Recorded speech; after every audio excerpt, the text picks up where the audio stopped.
Hello, I'll talk about the land reform in Taiwan today. The book I'm using was written by Chung. It was published in 1961. As you know, Taiwan is one of the countries that achieved the land reform successfully in the world. My speech will touch how they started to shape the land reform in Taiwan, what kind of committees they set up, what were the initial problems regarding land, and how they reacted for these problems. Let me start with the regulations. A set of regulations governing the lease of private farm lands in Taiwan province was drawn up. Upon arrival by the provincial council, the regulations were promulgated on April 14, 1949. To strengthen the executive power for implementing the rent reduction policy, the Executive Yuan, which is cabinet of the central government, drew up a farm rent reduction bill, which, after having completed the legislative procedures in May 1951, was promulgated next month. At this point, all the legislation on rent reduction was complete. Essential points of the rent reduction legislation include following. First one, reducing rental rates. It was provided that the farm rents the tenants had to pay to landlords should not exceed 37.5% of total annual yield of the principal product of the main crop. That if the rents originally agreed upon exceeded 37.5%, they should be reduced to 37.5%. The second one, protecting tenants' rights. It means that it was provided that all farm lease contracts must be written and that the lease period should not be shortened than 6 years. For the duration of the contract, the landlord might not, except for legally specified reasons, terminate the contract. Even if the lessor should give up his right of ownership to a third party, if at the end of the lease contract, the lessee should be willing to continue the lease. The contract must be renewed unless the lessor should take back the land for his cultivation in accordance with legally specified procedure. The third point is related with the landlord's rights. Respecting the landlord's rights and interests, according to the farm lease contract, the tenant should pay the rentals on time. The landlord's rights and interests were duly protected by the provision that he might terminate the contracts if areas of the tenant had total 2 years rent. The fact that the landlords were represented on the various levels of farm tenancy committees, judged with the levels with the duty of conciliating disputes between the landlords and tenants was further evidence that the rent reduction law had not been enacted for the sole benefit of the tenant, but that the rights and interests of the landlords also had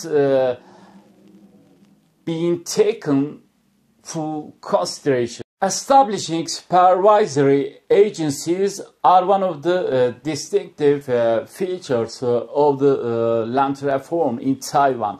The authority for the execution of the rent reduction program in Taiwan was vested in the Land Bureau of the Department of Civil Affairs on the provincial level, and in the country entirely unprecedented and concerned with the interests of large numbers of people, it was feared that the government would not be able to carry out successfully single-handed. It was therefore decided to set up supervisory and guidance agencies to supplement government efforts. These agencies were a committee for the supervision for the 37.5% rent campaign for the province as a whole, a 37.5% rent campaign committee for each county and municipality, and a subcommittee of 37.5% rent campaign committee for each district and township. The provincial committee for the supervision of the 37.5% rent campaign was composed of 17 members, including the Speaker of the Provincial Assembly, Chief Judge of the Taiwan High Court, 5 members of the Provincial Council, Director of the Provincial Land, members of the Bureau, Director of Provincial Information Office, and 8 civic leaders. The committee was responsible for information, assistance, and supervision in the implementation of farm rent reduction. Another committee, the county or municipal 37.5% campaign committee, was composed 21 to 23 members, including magistrate or mayor, heads of the land office, police, social affairs, agriculture and forestry, and civil affairs section. One representative each of the district court, county or municipal council, and farmers association, 3 to 5 high school principals, 3 civic leaders, and 2 representatives each from landlords, tenant farmers, and owners farmers. The committee was responsible for supervision, information, conciliation of disputes, appraisal of the standard amount of the total annual crop yield, and other matters relating to farm rent. The districts of township subcommittee of the 37.5% rent campaign committee was composed of the districts and of township chief, 3 to 5 principals and teachers of the primary school, chief officer of police station, 3 civic leaders, 1 representative of the farmer association, and 2 representatives each from landlords, tenant farmers, and owner farmers. The major function of the subcommittee were rendering assistance to the enforcement of rent reduction, preliminary conciliation of the disputes between landlords and tenants, and making of recommendations to the county or municipal 37.5% rent campaign committee in the light of actual local conditions. The principal functions of this farm tenancy committee were information, assistance, and supervision in the implementation of farm rent reduction. And the second one, appraisal of the standard amount of the total annual yield of the principal product of the main crop on farm lands. And the third one, investigation of crop failures and decision on measures for the reduction or remissions of farm rent in such eventuality. And the fourth one, conciliation and reconciliation of disputes over the lease of farm lands. And the fifth one, investigation of advice on matters relating to farm rent reduction that were referred to the committee by the government. There are, of course, some special problems occurred in Taiwan while reforming land. Problem of the prior right of purchase. In order to realize the land to the tiller ideal as soon as possible, the government provided that the incumbent tiller of leased land had prior rights of purchase, but disputes frequently arose owing to the following circumstances. The first one, in offering his land for sale, the landlord's purposely raised its price and compelled the incumbent tiller to buy it at that price. The second one, the landlord would not notify the incumbent tiller of his desire to sell his land, but would sell it to a third party. The third one, the incumbent tiller would not, in the period prescribed by law, express his willingness to buy the land, or would refuse to acknowledge the receipt of the landlord's written notification of his desire to offer the land for sale.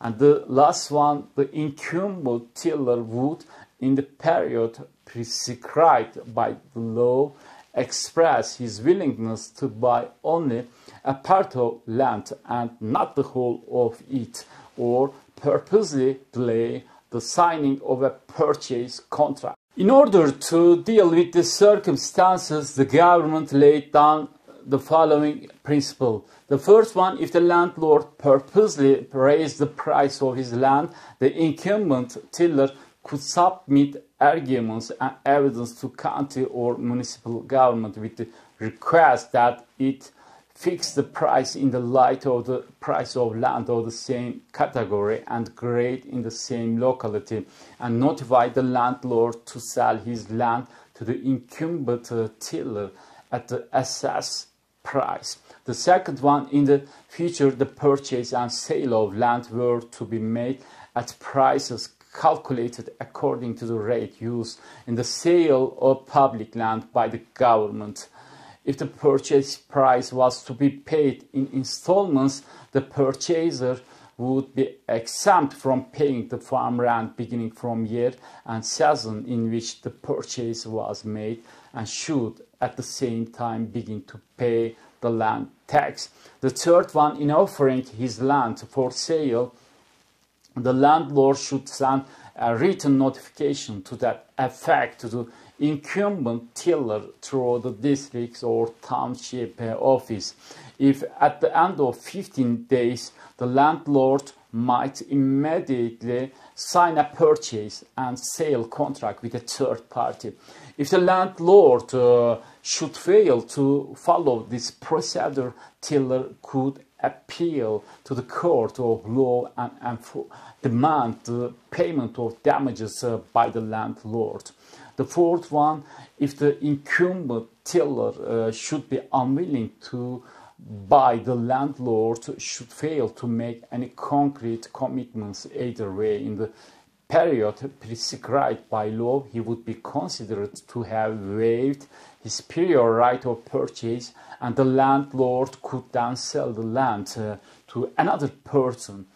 But if the landlord cut the price again, offered the land for sale, he should still notify the incumbent tiller according to the prescribed procedure.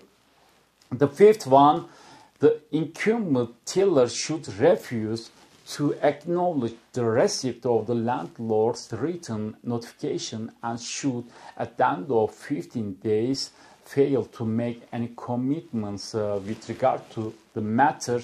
The landlord could sell his land to another person. The sixth one, even if the incumbent tiller should express his willingness to buy the land but purposely delayed the signing of a purchase contract, he would be considered as having waived his prior right of purchase.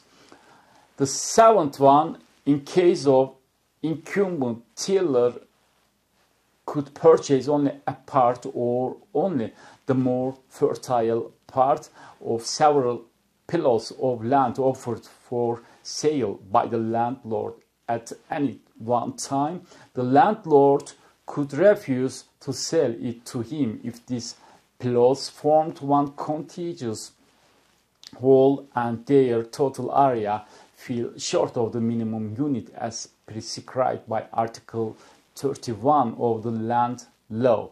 Otherwise, the incumbent tiller should be permitted to buy only part or only the more fertile part he liked. In case the landlord should refuse to sell plots separately, the matter might be handled according to the provision of the Article 33 of the Land Law.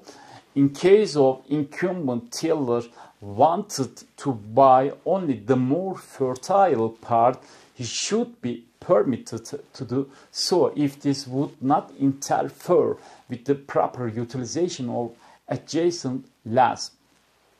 And the eighth one, after the incumbent tiller had waived his prior right of purchase, his right as a lessee would still remain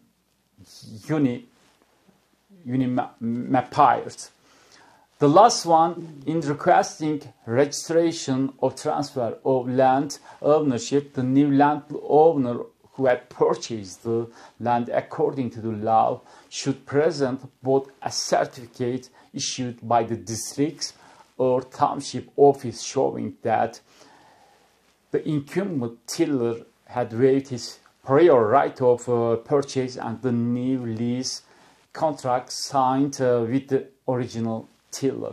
Only then could be competent authorities proceed to screen the request for registration.